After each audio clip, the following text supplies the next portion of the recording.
Bien, estamos amigos de Lee por Gusto, seguimos con la cobertura de la Feria del Libro Ricardo Palma que empezó ayer viernes, y entre los invitados hay autores de otros países. Está con nosotros Damián González Bertolino, él es autor uruguayo. Para más señas, él ha sido uno de los elegidos en la selección del Bogotá 39. Así es. ¿No? Autores que van a estar en el Festival de Cartagena en enero, me parece, con otros autores como aquí de Perú y otros países de América Latina. Damián, bienvenido y un gusto. Muchísimas gracias. Quería, simplemente referirme brevemente a tu biografía para quienes están viendo la entrevista puedan conocerte un poco más. Bueno, Damián es profesor de literatura en escuelas de secundaria. Así es. ¿No? Así es. En 2009 obtuvo el gran premio del 16º Premio Nacional de Narrativa Narradores de la Banda Oriental por su libro El Increíble Springa. Ha publicado también libros de relatos, Los Alienados en 2009, Standard en 2012, la novela El Fondo, y así como otra novela Los Trabajos del Amor de 2015, entre otras, y también un ensayo titulado A quién le cantan las sirenas. Damián, bienvenido nuevamente a Lee por Gusto. Muchas gracias. Y queremos conocerte como autor, puesto que esta selección del Bogotá 39 permite precisamente eso, ¿no? Los autores contemporáneos de Latinoamérica muchas veces no se pueden leer entre sí, porque hay un circuito, ¿no?, que viene editorial, que no se cruza necesariamente entre Latinoamérica. Es decir, un uruguayo contemporáneo no necesariamente puede leer a un peruano contemporáneo. Exacto. Ni viceversa, ¿no? Esa es la gracia de estas ferias también y de la selección de Bogotá 39, justamente, porque, nos podemos leer entre nosotros y si digamos, un sello grande, internacional, edita a alguno de estos autores, como han editado ya varios de los autores de Bogotá 39. Ahí sí uno puede leer, por ejemplo, puede disfrutar a autores como, por ejemplo, Samantha Schweblin, ¿no? Por ejemplo, que ha sido muy editada, pero si no es difícil, justamente porque muchos de nosotros todavía publicamos en editoriales independientes a las que les cuesta muchísimo salir de sus propios países, ¿no?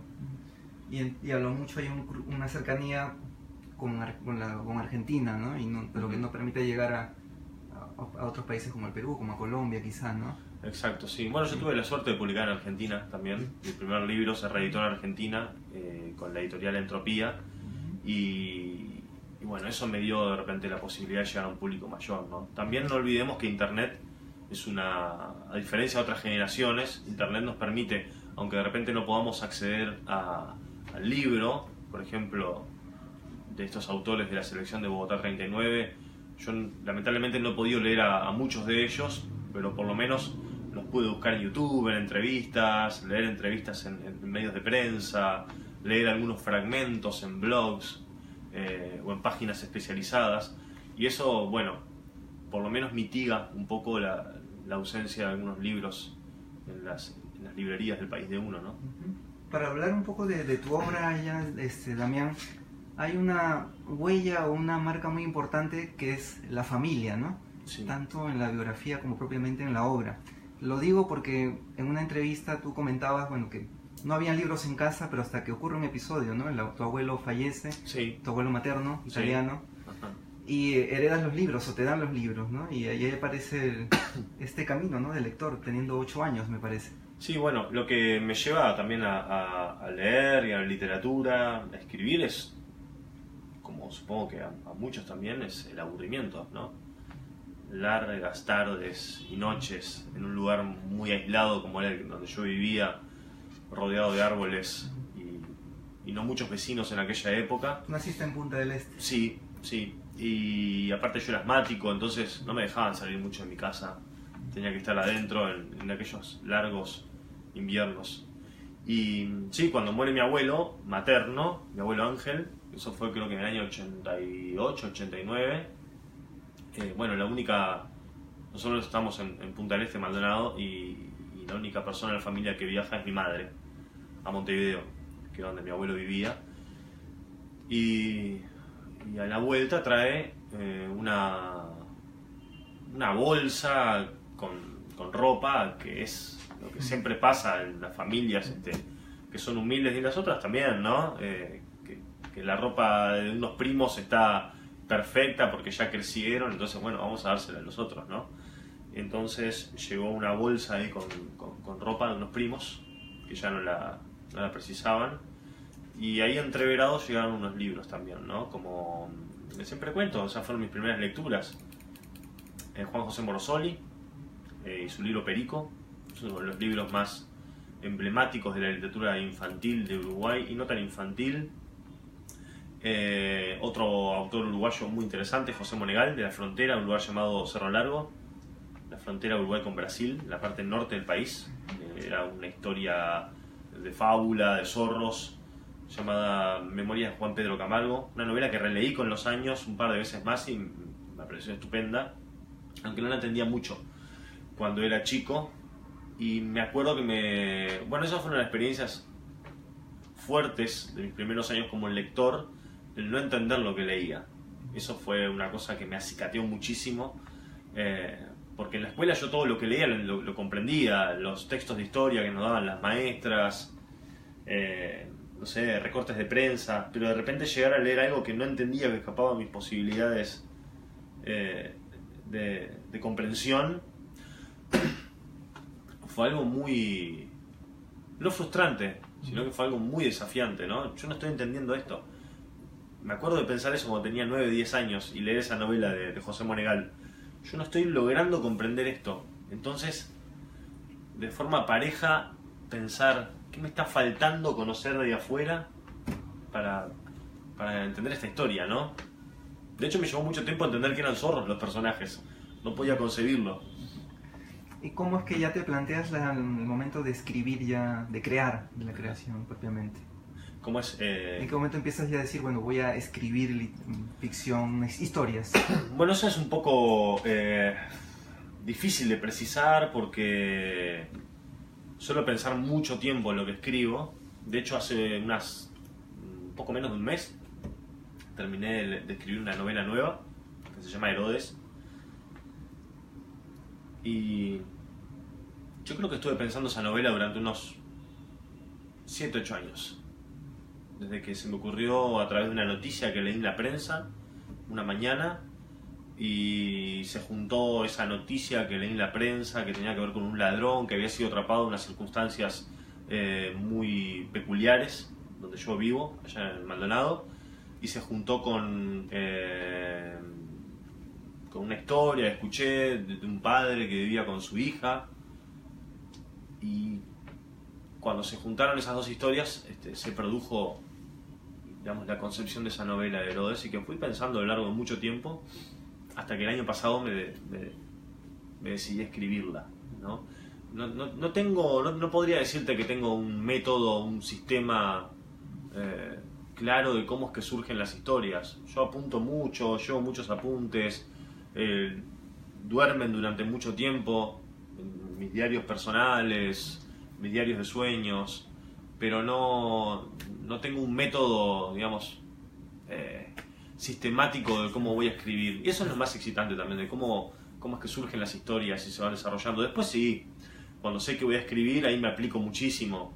Trato de tener una disciplina de escritura, que a veces puede sonar muy ampuloso decir una disciplina de escritura, pero yo creo que con escribir una página por día y que esa página esté lograda, pero tener la disciplina de escribir una página por día, es, al cabo de un tiempo, uno tiene un trabajo considerable, ¿no? Bueno, pensemos que un año son 365 días. Imagínate. Es una novela, ¿no? Y decía 7 o 8 años para Herodes. Sí, la estuve pensando. Después la escribí bastante en menos tiempo, la escribí en un año y poco. Pero sí, yo creo que es más a veces lo que uno piensa una novela que el tiempo que le lleva a escribirla. Hay una famosa frase de Hemingway que no me acuerdo por qué novela fue, que le preguntaron, creo que por quién doblan las campanas, que le dijeron ¿cuánto fue que demoró en escribir esta obra maestra, ¿no? Le decían. Y no recuerdo las cifras, pero dijo algo así como la escribí en 15 años y 3 meses, ¿no? Estuve como pensando en 15 años y la escribí después en 3 meses. Y ese pensar es también por saber cómo contar la historia, por encontrar la manera de expresarla. Claro, encontrar el tono. El tono. Es decir, y sobre todo de todo eso que llega, que afluye, qué elegir, qué seleccionar, y después algo muy importante que es cuál es la pertinencia de contar eso.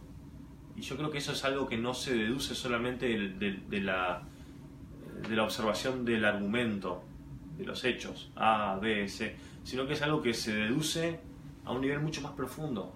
¿Por qué estoy contando que un personaje atraviesa la calle y se encuentra con un conocido o es atropellado en medio de un cruce? Más allá de la espectacularidad o la simpleza de una escena, ¿cuál es la trascendencia, la vibración que existe en esa escena, y también la pertinencia en el sentido de qué es lo que la comunica con las otras acciones o escenas que uno puede tener en una novela, ¿no? También eso me interesa mucho, ¿no? Es decir, a veces me ha pasado que siento como la fascinación de contar algo porque determinada escena es muy pintoresca, o es graciosa, o es llamativa, y luego un tiempo me llega como un freno interior a ese impulso y digo, bueno, pero está bien, es gracioso, es pintoresco, pero ¿cuál es justamente la razón de ser de contar esto? ¿No? ¿Cuál es el centro de esto? Hablaba yo hace un rato de la familia.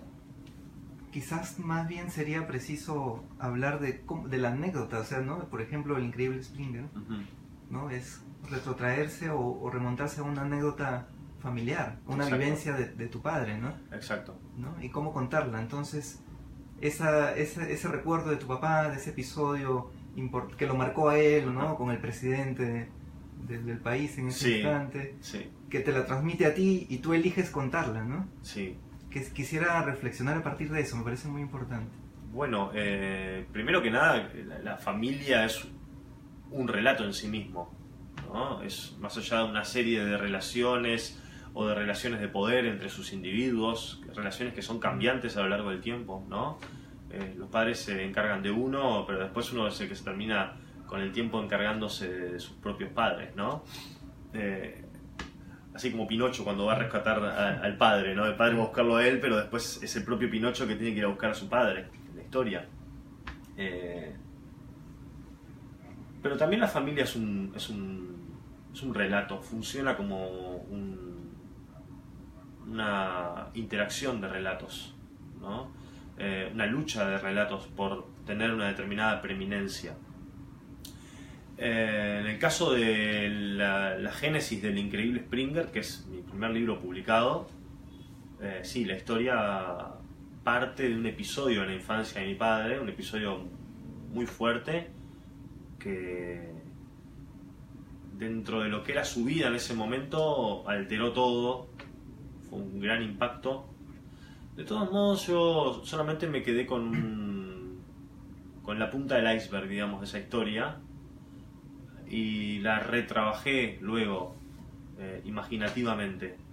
Obviamente hubo cosas que no conté, un poco por protección también, ¿no? Y otras porque no eran tan interesantes para contarlas en un libro.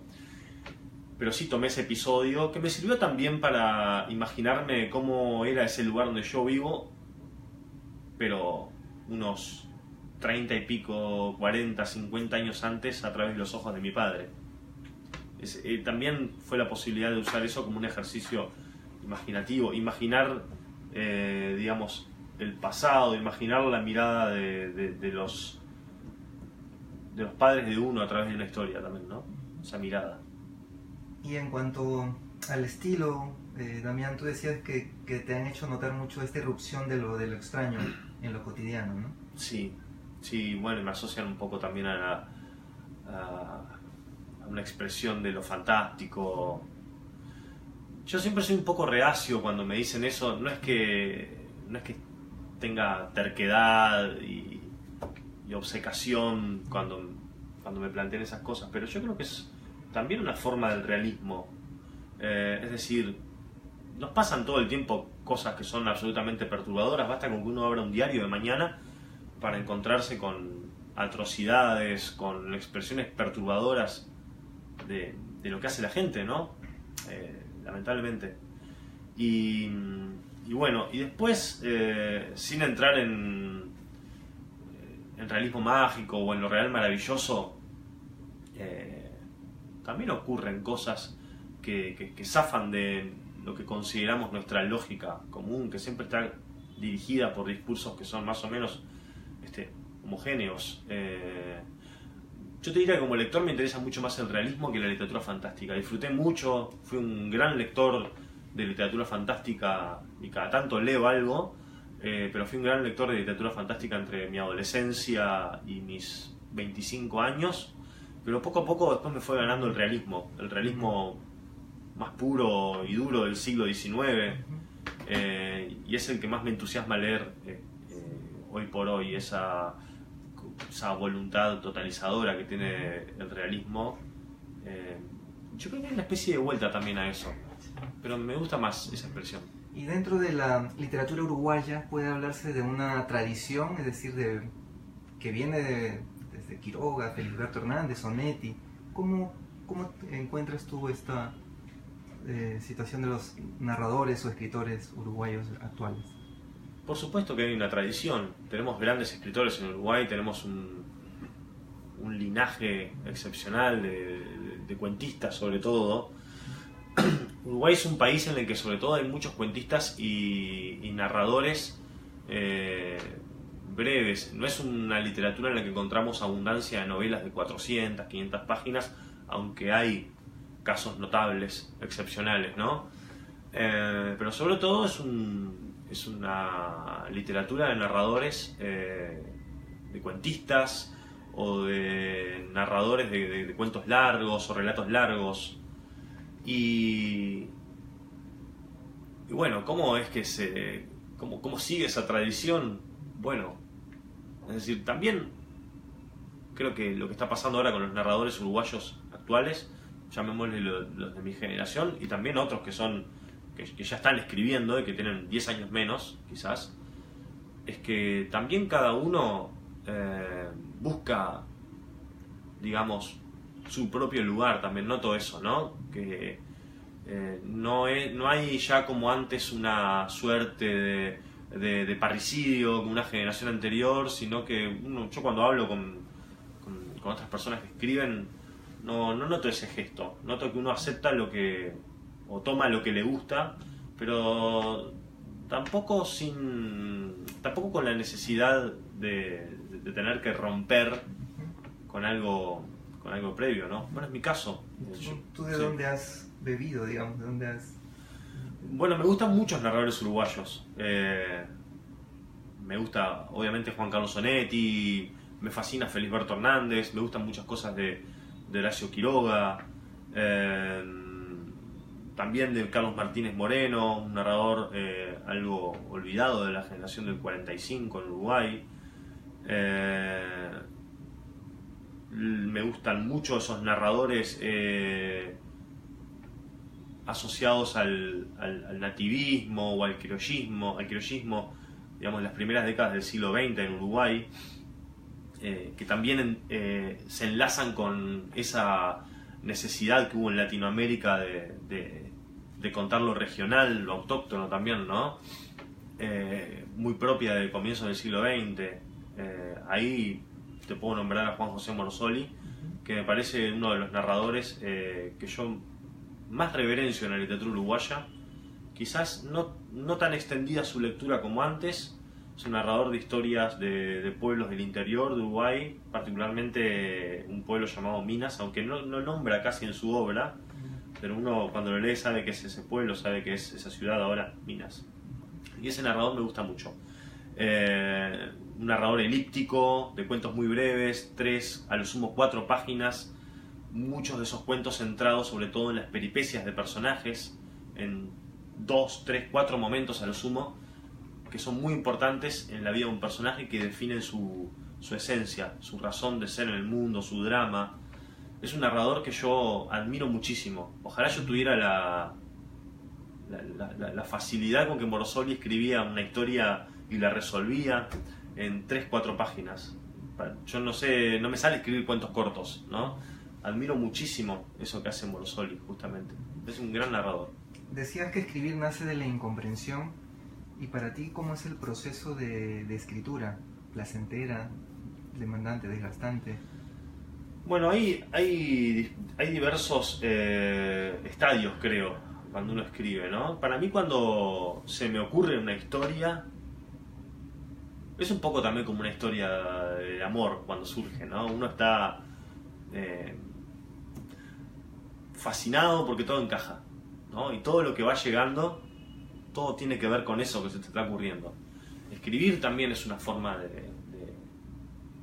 del amor, creo, entendida en ese sentido, ¿no? Esa fascinación, uno se siente también lisonjeado por todo eso que llega, ¿no? Y mucha euforia también siento cuando voy a escribir, cuando empiezo a escribir una historia y cuando todo se junta y me siento a escribir. Son momentos de muchísima felicidad. Pero bueno, en mi caso yo escribo novelas, y escribir una novela es como escalar a una cima, y luego empieza a ser arduo, porque no todo encaja ya, y no todo es como uno se lo pensaba. Ahí se termina un poco la simetría con una historia de amor, ¿no? Ahí uno ya nota que digamos, hay un trabajo, que no todo encajaba como al comienzo, entonces hay que pensar las cosas de nuevo. Hay momentos de pesadumbre, hay momentos de felicidad. También escribir una novela es un viaje en ese sentido por diferentes estados de la conciencia de uno, diferentes estados de ánimo a lo largo de mucho tiempo. Y bueno, cuando uno termina, es una satisfacción increíble, por más que después obviamente uno tiene que seguir trabajando en otras versiones de eso, corrigiendo lo que escribió. Y también uno tiene una sensación de cierto duelo, ¿no? Porque esos personajes que convivían con uno y que a veces le susurraban a uno ciertas cosas, de pronto ya no están, quedaron fijados ahí, ¿no? Una de las cosas que busca un escritor es tener un estilo propio, ¿no? Una manera de contar, de decir las cosas. ¿Tú lo has encontrado? ¿Has encontrado una manera ya de contar? ¿Estás buscándola? Creo que sí. Es decir, creo que eso igual de todos modos no se termina nunca. Pero creo que a partir del increíble Springer, quizás en los trabajos del amor, esa selección de diarios personales que publiqué bajo el título de A quién le cantan las sirenas, ahí creo haber encontrado una voz que reconozco como mía, propia. De todos modos, siento que hay ciertas cosas que todavía no las puedo escribir, para serte sincero, que creo tengo algunas ideas de novelas que no han pasado todavía de borradores, pero siento que todavía me falta para tener ese lenguaje con el que debo escribirlas. Obviamente, novela a novela quizás, o libro a libro, eso sea una exploración del lenguaje para poder escribir otras cosas después, ¿no? También la página se llama Lee por Gusto, y siempre al final de las entrevistas le pedimos a los autores que nos hablen de 5 libros favoritos, de 5 libros que les hayan marcado, que consideren importantes. Sé que es una elección un poco azarosa a veces, pero quisiera que por favor nos menciones los 5 libros y brevemente los comentes. 5 libros. Sí. Me tendría que haber avisado hace un año, si yo ya los preparaba. Bueno, yo nombré en una entrevista una novela inglesa del periodo victoriano, creo que fue escrita en la década del 20. Bueno, la reina Victoria ya había muerto, pero quedaba esa sensibilidad todavía, ¿no? En el periodo eduardiano, que es el siguiente. Es un escritor inglés no muy conocido, pero escribió muchas obras para niños, poemas. Se llama Walter de la Mare es el apellido, y escribió un libro muy extraño, llamado Memorias de una enana, y es la historia de una niña que nace como liliputiense, y luego cuando es adulta no mide mucho más de 40-50 centímetros, y se transforma como una especie de fenómeno, de atracción en esa Inglaterra, particularmente en Londres, en esa época, entonces es como el divertimento a la hora del té de las señoras de clase alta que le invitan e interactúan con ella. Y de a poco se va transformando en una novela bastante inquietante, ¿no? Y uno la puede leer como una novela que Dickens podría haber escrito, de haber vivido algunas décadas más, ¿no? Y volverse un poco retorcido como se volvió Dickens a lo último, ¿no? Memorias de una nana, de Walter Delamere. Bueno, ya que nombré Dickens, una novela estupenda de Dickens, del último periodo de Dickens, se llama Nuestro amigo común. Tiene todos los elementos de las novelas de Dickens, como, digamos, una muchacha que se va a casar, una carta en la que hay un testamento, un heredero que no se sabe dónde está, de alguien que murió y dejó una fortuna. Y eso lo vemos también en otras novelas de Charles Dickens. Pero Nuestro amigo común es una novela muy particular porque, bueno, Dickens creo que es la penúltima novela que escribió Dickens, ya estaba en el apogeo de su madurez como creador.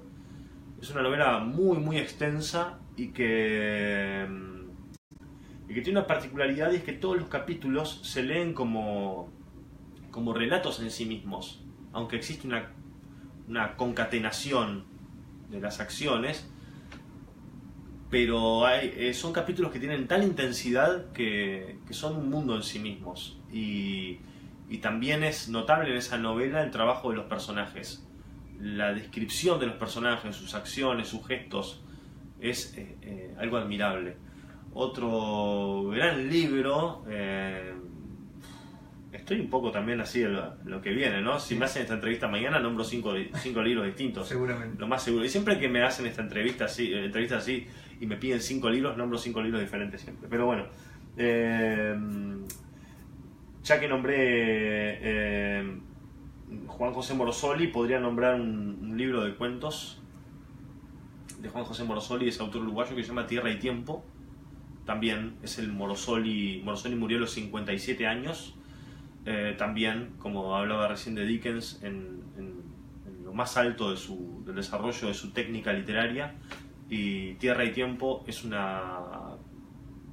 precioso libro de unos alrededor de 20 cuentos, por ahí, esa cantidad, centrados en las vidas de personajes del campo o de pueblos del interior de Uruguay, en ese medio siglo en el que se está experimentando justamente el éxodo de la gente del campo a la ciudad en Uruguay, ¿no? Por diversos motivos económicos.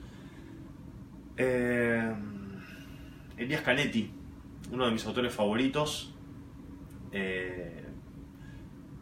Me gustan muchas cosas, me gusta toda su obra, sus apuntes, por ejemplo. Pero bueno, este año terminé de leer su autobiografía en 3 tomos, que el primer tomo se llama La lengua salvada o La lengua absuelta, según la traducción. El segundo tomo, La antorcha al oído, y el último, El juego de ojos.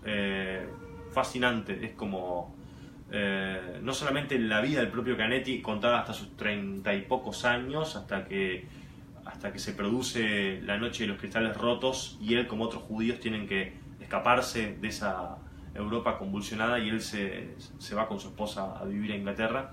Es una obra fascinante desde todo punto de vista, de la construcción de la sensibilidad y también del pensamiento, ¿no? Y creo que me falta uno. Sí. ¿Quién puedo nombrar? Bueno, me viene a la cabeza, no quiero ser injusto, ¿no? Pero bueno, sí, Cormac McCarthy, novelista vivo, norteamericano, estadounidense. Una novela llamada Meridiano de Sangre. Es una de las novelas más impactantes y fuertes que leí en mi vida.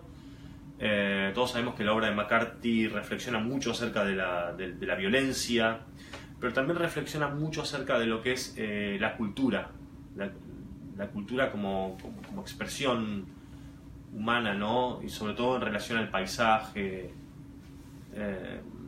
Meridiano de Sangre es la historia de un grupo paramilitar que es empleado está ambientada, quiero decir, además en el siglo XIX, en una época en que la frontera entre México y Estados Unidos era un verdadero infierno, y este grupo paramilitar que constituye justamente son los personajes principales de la novela, es empleado por algunos caudillos políticos o gobernadores o alcaldes de esa zona que hoy en día sería Nuevo México, Texas, para exterminar grupos indígenas en esa región, ¿no? Entonces llega ese grupo de cafres a un pueblo, son agasajados por las autoridades, toman, comen, van a los prostíbulos, y en la mañana siguiente llegan a los poblados indígenas de los alrededores, financiados por esos caudillos políticos para exterminar y practicar genocidios, ¿no? Es una novela que perdura en la sensibilidad del lector de una forma impactante, creo yo. Muchísimas gracias, Damián, por las recomendaciones, por la conversación. Ha sido un gusto conocerte, y qué bueno que a raíz de lo del Bogotá 39 podamos conocer a otros autores, y ojalá que pronto también leerlos, que es el objetivo principal también de la literatura, ¿no?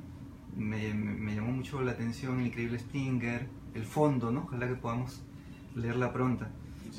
Y bueno, a quienes están siguiendo la entrevista en vivo, queríamos contarles que hoy, sábado 25 de noviembre, a las 8 de la noche, Damián González Bertolino va a estar en un diálogo con la escritora peruana Lina Gadea, hablando sobre la representación de la intimidad. Y bueno, y aparte voy a hablar acerca de un libro que estoy escribiendo. Justamente voy a leer algunas cosas de un libro que estoy escribiendo por estos días, que se llama El origen de las palabras, y que es un libro de memorias autobiográfico. Tan pronto ya las memorias. Sí, y ahí van a conocer mi propia intimidad. Bueno, muchas gracias nuevamente, Damián. A ustedes.